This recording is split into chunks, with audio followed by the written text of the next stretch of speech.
तो आज हम लोग वैदिक काल पढ़ेंगे, ठीक ना। हम लोग इसके पहले जैन धर्म, बौद्ध धर्म, ठीक ना, उसके भी पहले देखा जाए तो आप सब वेद पढ़े, फिर सिंधु घाटी सभ्यता, ये सब आपने सब कुछ पढ़ा, ठीक ना। अब आज हम लोग पढ़ेंगे वैदिक काल, ठीक। वैदिक काल क्या होता है, ठीक है। वैदिक काल में हम लोग जानकारी लेंगे कि वैदिक काल का बेसिक क्या है, क्या वैदिक काल होता क्या है, वैदिक काल नाम कैसे पढ़ा, ठीक ना। हर चीज जानते हैं वैदिक काल में किनका ज्यादा महत्व था, ठीक। आज सबको धीरे धीरे जानेंगे। देखिए वैदिक काल का जो डेट है वो माना जाता है 1500 बीसी से 600 बीसी में डेट घटता है। बीसी में जैसे मतलब बीसी में जैसे आगे से पीछे तरफ चलता है, ठीक है। ये ईसा पूर्व 1500 उसमें देखे ना सर, कोई पूछना मैं बता दूं, जैसे ये जो बीसी है, बीसी मतलब यहाँ आप डेट घटते हुए देख रहे हो ना, लेकिन उसकी एक आदमी डेट घटता नहीं बढ़ता है, कैसे पता है। देखिए ये ईसा मसीह के जन्म के 1500 साल पहले की बात है, और ये ईसा मसीह के जन्म के केवल 600 साल पहले की बात है। तो आगे कौन है 600 ऊपर नहीं। जैसे ईसा मसीह के जन्म के 1500 साल पहले, अब 1500 साल पहले सोचो कितना पीछे है। ये ईसा मसीह के जन्म के केवल 600 साल पहले, तो 1500 साल पहले, 600 साल पहले, 600 आगे 1500, नहीं। तो कहने मतलब ये बीसी यानी ईसा पूर्व बी का पूर्व में, तो 1500 से 600 ईसा पूर्व के बीच में आपके वैदिक काल का प्रमाण मिलता है, ठीक है। अब देखिए वैदिक काल है क्या, ध्यान से सुनिएगा। वैदिक काल यानी कि ध्यान सुनिएगा, जिन कालखंडों में वैदिक काल, जिन कालखंडों में वेदों की रचना किया गया, ठीक है। जिन कालखंडों में वेदों की रचना किया गया उन्हीं कालखंडों को हम वैदिक काल कहते हैं। जिन कालखंडों में, कालखंडों मतलब समय, जिन समयों में, जिन कालखंडों में वेदों की रचना किया गया, वे जानते हैं कौन कौन से वेद, 4 वेद, वेदों की रचना किया गया, उसी को हम लोग उसी कालखंड को क्या नाम दिए, वैदिक काल। क्या नाम दिए, वैदिक काल। लोगों का मानना है कि वैदिक काल की जो रचनाकार है, वैदिक काल के यानी कि वैदिक काल के जो रचनाकार यानी वेदों के रचनाकार, वेदों के रचनाकार, लोगों का मानना है कि वेदों के रचनाकार आर्य थे, ठीक है। जैसे वेदों की रचना जो है महर्षि वेदव्यास जी ने किया, ठीक। तो मतलब इनका मानना है कि जो वेदों की जो रचनाकार है वो आर्य थे, मतलब जात से आर्य, मतलब जात से क्या थे, आर्य। तो वेदों की जो रचनाकार थे वो आर्य लोग थे ना, लोगों का ऐसा मानना है, ठीक, कि आर्य ने ही वेदों की आर्य लोग किस बता। जैसे वेदों के जो रचनाकार है, आप समझ रहे हो, वेदों की जो रचनाकार है वो आर्य थे, लोगों का ऐसा मानना, ठीक ना। और बता दें कि जिस कालखंड में वेद की रचना को, उसी कालखंड को हम लोग क्या कहते हैं, वैदिक काल कहते हैं। उसी के नाम पे पड़ा वैदिक काल, ठीक ना। जिस कालखंड में वेद की रचना को, उसी के नाम पे वैदिक काल, तो वैदिक काल मतलब वेदों की रचना वाला काल, समय, ठीक ना। तो इसके रचनाकार लोगों को मानना था, वेदों के रचनाकार आर्य थे, ठीक। अच्छा आर्य क्या थे, तो आर्य आपके ये मध्य एशिया के निवासी थे। आर्य कहाँ निवासी थे, मध्य एशिया के। जो आप क्या थे, ये मध्य एशिया के क्या थे, निवासी। आज मध्य एशिया के निवासी थे, मतलब मध्य एशिया के रहने वाले। अच्छा मध्य एशिया में कौन कौन से देश आता है, तो मध्य एशिया में जो देश आता है वह है जैसे आपका तजाकिस्तान, तुर्किस्तान, उसके बाद उज्बेकिस्तान, ठीक है। तजाकिस्तान, तुर्किस्तान, उज्बेकिस्तान, ठीक। इसमें आता है कजाकिस्तान में आता है, कजाकिस्तान, ठीक है।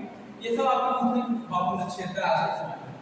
तो ये सब जो कंट्रियां हैं, जो ये सब देश हैं आपके, तजाकिस्तान, तुर्किस्तान, उज्बेकिस्तान, कजाकिस्तान, ठीक।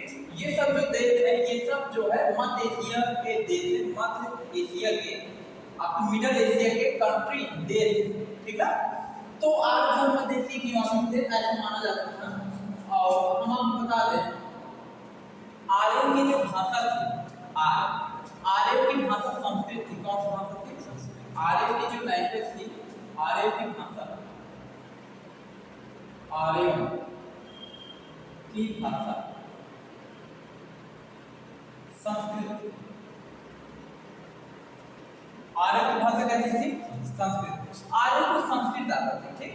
तो जब आर्य मध्य एशिया से जब हमारे भारत में एंट्री की है, क्योंकि हमारा भारत एशिया महाद्वीप में आता है, ठीक है, तो आर्य जब मध्य एशिया से हमारे भारत में आए, ठीक, तो आर्यों का मानना था कि हमारे भारत के मूल निवासियों को संस्कृत नहीं आती।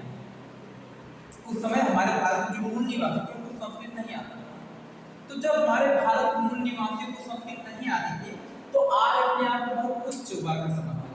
आर्य सोचते थे हम बड़े उच्च वर्ग के हैं, भारतीयों को संस्कृत आता नहीं, हमें संस्कृत आता है। तो भारत जिनको संस्कृत नहीं आता था, आर्य को बहुत निम्न जाति समझते थे, बहुत निम्न कोटि का समझते थे। आर्य अपने आप को बहुत उच्च कोटि का समझते थे, हमें संस्कृत आता है, ठीक। तो बता दें कि भारत के मूल निवासियों को, जिनको संस्कृत नहीं आता था, भारत के मूल निवासियों को अनार्य कहा गया। अनार्य का मतलब होता है ऐसे लोग जिनको संस्कृत भाषा नहीं आती, उन्हें अनार्य कहा गया। आर्य का मतलब ऐसे लोग जिनको संस्कृत भाषा आती, उन्हें आर्य कहा गया। समझ गए ना?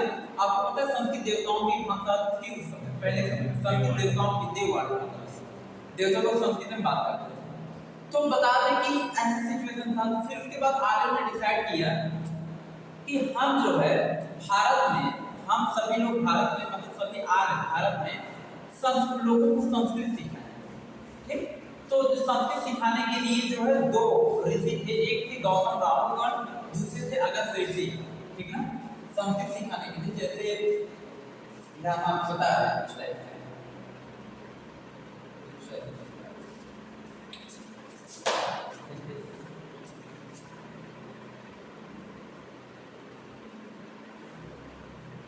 जैसे देखिए ये आपको छोटा सा जैसे हमने मैं बनाया समझाने के लिए। देखिए यहाँ पे आप ये उत्तर भारत हो गया, ये पूरा उत्तर भारत, ये पूरा, ठीक, और ये आप है आपके दक्षिण भारत, ठीक ना। तो बता दें इस उत्तर भारत में यहाँ पे गौतम राहुलगण, यहाँ पे एक ऋषि थे गौतम राहुलगण, ये ऋषि थे, ठीक। ये उत्तर भारत में क्या कर रहे थे? आर्यीकरण कर रहे थे। आर्यीकरण मतलब जानते हो, लोगों को संस्कृत सिखाते हुए चल रहे हैं, ठीक, अपने तंत्र मंत्र के तेज। और यहाँ पे एक ऋषि थे गौतम ऋषि, ना यहाँ पे ऋषि थे अगस्त ऋषि,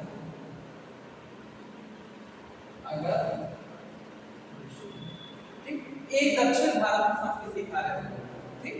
तो बता दें कि गौतम राहुलगण जब यानी गौतम राहुलगण जब उत्तर भारत में संस्कृत सिखाते हुए आ रहे थे, तो ये जो है जैसे कि जब ये संस्कृत सिखाते हुए बिहार के सोनपुर पटना जैसे ये पार किए, तो वहां पे एक नदी पड़ती है, मतलब उस नदी में क्या हुआ, जो आगे नदी पड़ती, सोनपुर पटना का आगे एक नदी पड़ती, ठीक है, उस नदी में गौतम राहुलगण क्या किए थे? अपने तंत्र मंत्र के तेज से अपने मुंह में आग का गुब्बारा जैसा ऐसे बना लेता, आग का गुब्बारा बना लेता अपने तंत्र मंत्र के तेज। तो आग का गुब्बारा बनाकर ये आर्यीकरण करते हुए आ रहे थे, ठीक। सोनपुर के मतलब बिहार में ही पड़ता है सोनपुर, ठीक।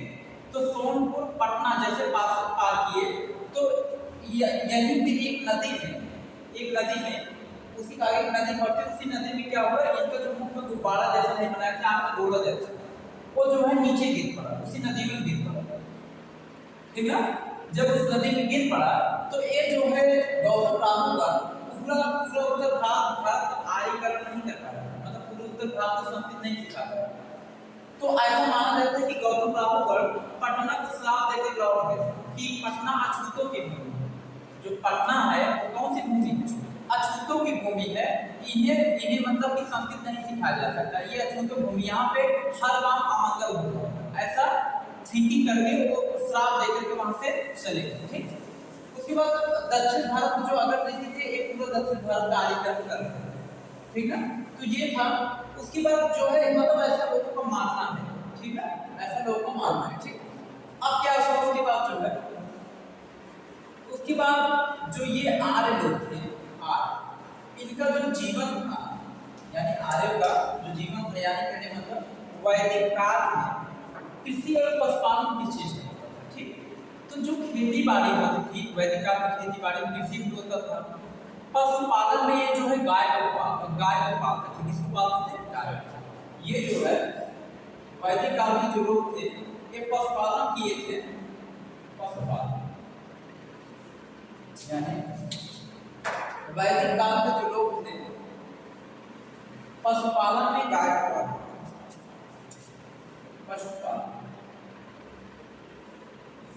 पशुपालन में किसको पालते थे?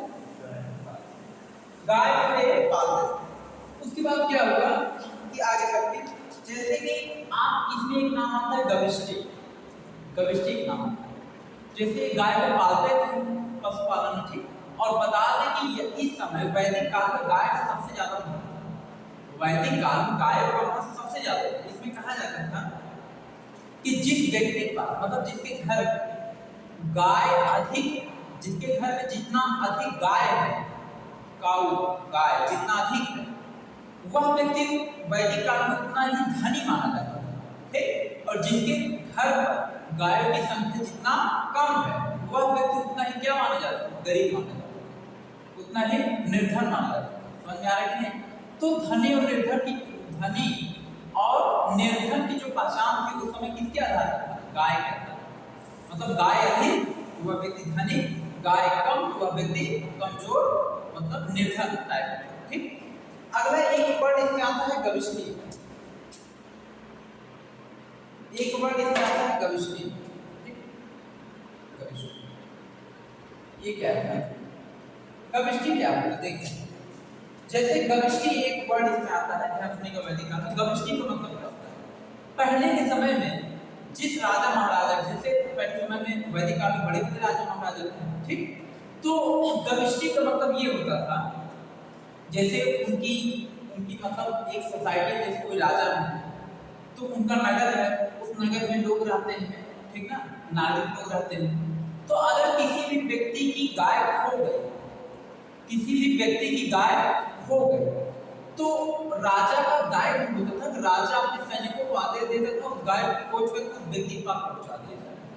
मतलब अगर कोई गाय खो जाती तो राजा उसे बड़ी सख्ती से उसे खुजवा करके उस व्यक्ति के पास पहुंचाता था, क्योंकि उस समय सबसे बड़ा धन गाय माना जाता था। ठीक है, गाय कई चीजों में यूज में आ जाता है, जैसे पूजा पाठ में इसका दूध यूज आता है, उसके बाद गाय के गोबर से खाद वगैरह भी बन जाता है। ठीक, और उसके साथ साथ गाय के दूध से जैसे खाने पीने के लिए बन जाता है। ठीक है, तो गाय का जो है कई जगहों पे यूज बहुत पवित्र माना जाता है। उस समय गाय का बहुत महत्व वैदिक काल में, ठीक ना, वैदिक काल में बहुत ज्यादा यज्ञ हवन होता था, तो उस समय बड़ा इसका महत्व था। आज भी देखिए यज्ञ हवन पूजा पाठ में तो गाय के दूध का महत्व होता है।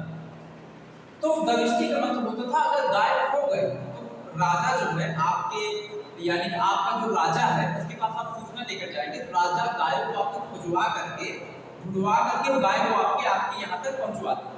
ठीक, ये था गविष्टि। गविष्टि मतलब गाय का खो जाने का राजा उसे ढूंढवा कर आपके पास तक पहुंचाएगा, इसका अर्थ होता है गविष्टि। समझते? गविष्टि मतलब गाय को खो जाना, फिर राजा उसे ढूंढवा कर आपके घर पे पहुंचवाएगा, ये राजा का दायित्व है। ठीक ना, तो ये था गविष्टि। ठीक है, उसके बाद अगला इसमें एक आता है, ध्यान सुनिएगा, इसमें एक अगला आता है, एक अगला आता है इसमें दशराग। दशराग युद्ध ये क्या है? एक वर्ड दशराग,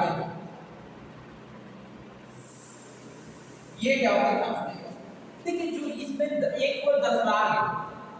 दशराग युद्ध का मतलब होता है, दस का मतलब 10, राग युद्ध का मतलब राग मतलब होता राजा। 10 राजाओं ने मिल करके एक युद्ध किया, जिसे दशराग युद्ध के नाम से, दशराग युद्ध के नाम से हम लोग क्या करते हैं जानते हैं, पॉपुलर। क्या हुआ उस समय? तो मैं आपको बता दूं, आर्यों का एक कबीला था, जैसे हमारे भारत के 10 राजा, भारत के कितने राजा? 10 राजा।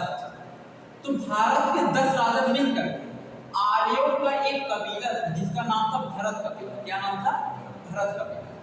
तो भारत के 10 राजाओं ने मिलकर के आर्यों के कबीले भरत कबीले पर अटैक कर दिया, आक्रमण कर दिया।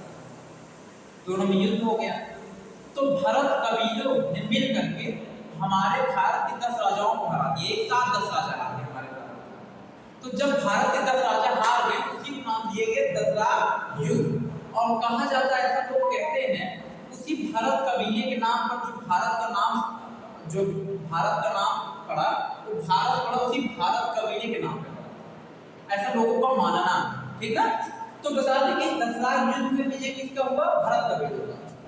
ठीक, ये जो दसरा युद्ध हुआ था, इसमें जो है विजय हुए भरत कबीले वाले, यानी भरत कबीले वाले क्या हो गए? जीत गए। भरत कबीले के लोग क्या हो गए? युद्ध को जीत।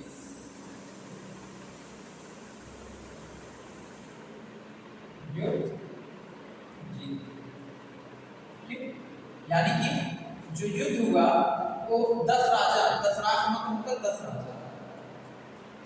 10 राजा और भरत कबीले के बीच में हुआ था, जिसमें कौन जीता? भरत कबीले वाले जीत। उसके बाद अच्छा, इसका उल्लेख कहाँ मिलता है? इसका उल्लेख पढ़ने को मिलता है, ध्यान सुनिएगा। तो इसको पढ़ने का जो उल्लेख मिलता है वो ऋग्वेद के 7वें मंडल में। आप देखेंगे ऋग्वेद का जो 7वां मंडल, ठीक है, ऋग्वेद के 7वें मंडल में ये दसरा युद्ध का उल्लेख मिलता है। जो दसरा युद्ध का उल्लेख है वो कहाँ है? ऋग्वेद के 7वें मंडल में दसरा युद्ध का उल्लेख मिलता है, जिसमें 10 राजा थे, भरत कबीले थे, दोनों में युद्ध हुआ इन दोनों में, और इन दोनों युद्ध भरत कबीले वाले क्या हो गए? जीत गए। इसका उल्लेख ऋग्वेद के 7वें मंडल में मिलता है।